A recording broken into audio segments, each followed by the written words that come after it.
नए संसद में पहला अंतरिम बजट पेश हो रहा है।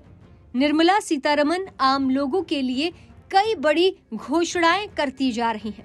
सरकार कई अहम ऐलान आगे कर सकती है।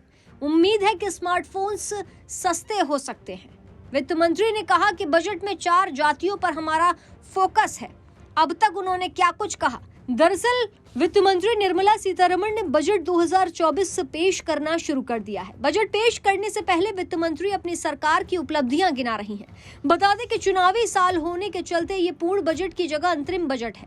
वित्त मंत्री सीतारमण का ये पहला अंतरिम बजट भी है। लोकसभा चुनाव में कुछ माह शेष होने के चलते वित्त मंत्री इस बजट में कई बड़ी घोषणाएं कर सकती हैं। इन घोषणाओं में सरकारी कर्मचारियों के वेतन बढ़ाने का भी ऐलान हो सकता है।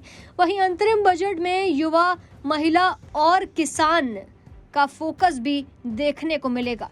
वित्त मंत्री ने कहा कि हमने भ्रष्टाचार और भाई भतीजावाद को खत्म किया। बोली कि हम लोगों को सशक्त बनाने का काम कर रहे हैं। उन्होंने ये भी कहा कि 70% महिलाओं को अपना घर मिला।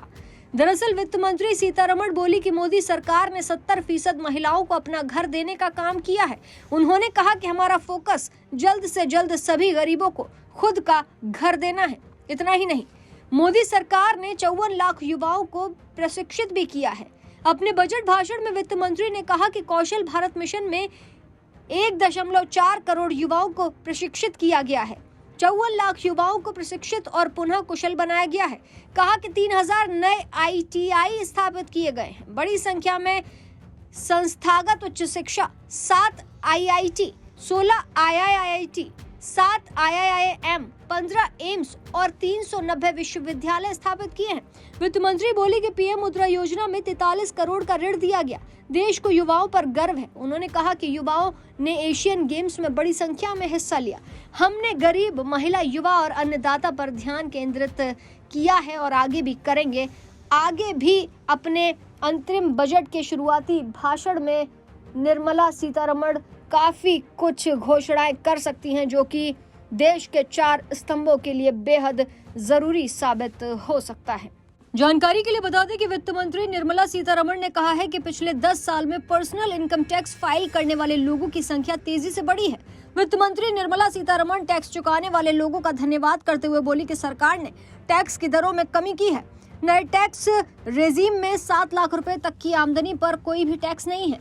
वित्त वर्ष 2013-14 में ये रकम 2 लाख थी। खुदरा कारोबार के लिए इनकम टैक्स राहत की लिमिट 2 करोड़ से बढ़कर 4 करोड़ कर दी गई है। इसी तरह प्रोफेशनल के लिए बढ़कर 50 लाख रुपए की सीमा को बढ़ाकर 75 लाख रुपए कर दिया गया है। तो वहीं उन्होंने ये भी बताया कि कॉर्पोरेट टैक्स की दर 30% दिन से घटकर 22% कर दी गई है। नए मैन्युफैक्चरिंग कंपनी के लिए ये दर 15% कर दी गई है। पिछले 5 साल में मोदी सरकार का फोकस टैक्स चुकाने वाले लोगों को अधिक से अधिक सुविधाएं देना है। इसीलिए भारत सरकार ने फेसलेस टैक्स असेसमेंट की शुरुआत की। वित्त मंत्री निर्मला सीतारमण बोली कि 93 दिन से टैक्स असेसमेंट की समय सीमा घटकर अब 10 दिन कर दी गई है। इससे लोगों को जल्द रिफंड भी मिलेगा। तो वहीं उन्होंने कई योजनाओं के बारे में भी गिनाया।